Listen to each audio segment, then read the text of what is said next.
Diving deeply into the unknown cool waters of cool places, smothered deeply between the sheets of warm places, warm, tasteless memories of how I used to feel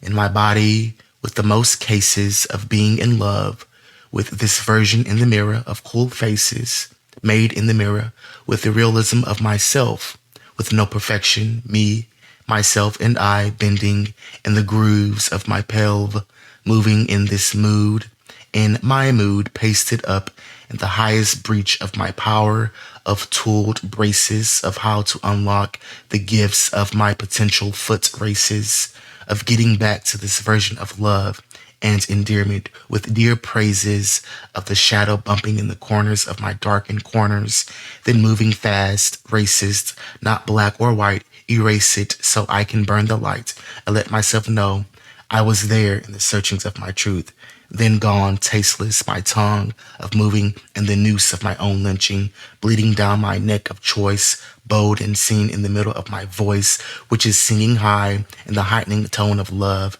and in the lightning prone of selflessness. Dove soaring high, which is up and up and up by the window of my forged truth of reasoning, which is grown and dry with the growing needs of having more water to drink, which is because of the growing needs of having such thirst in me, in which I realize to quench for myself and the thirst of myself and the presence of myself, gaining knowledge of myself and the person of myself and the present of myself, flowing down into the bottom of myself, into the sea of myself, unto the towers of myself, into the collapsing of myself, deep in the pools of myself, at the trenches of myself, where the rebirths of myself are branched and blooming within myself, nested perfectly in the dimension of myself, deep in the unknowings of myself, and high in the knowings of myself, which is gifted in all the blessing of myself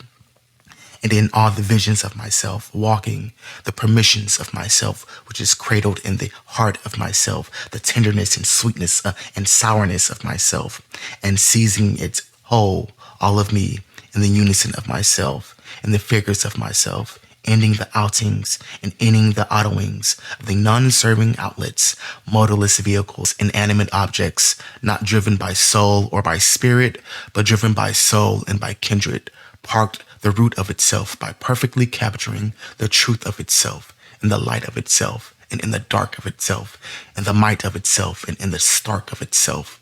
in the sight of itself, and in the dark of itself, in the time of itself, and in the mark of itself, by sitting within itself for the reasoning of itself. Sit self in the inner self, and sit well in the inner dwelt.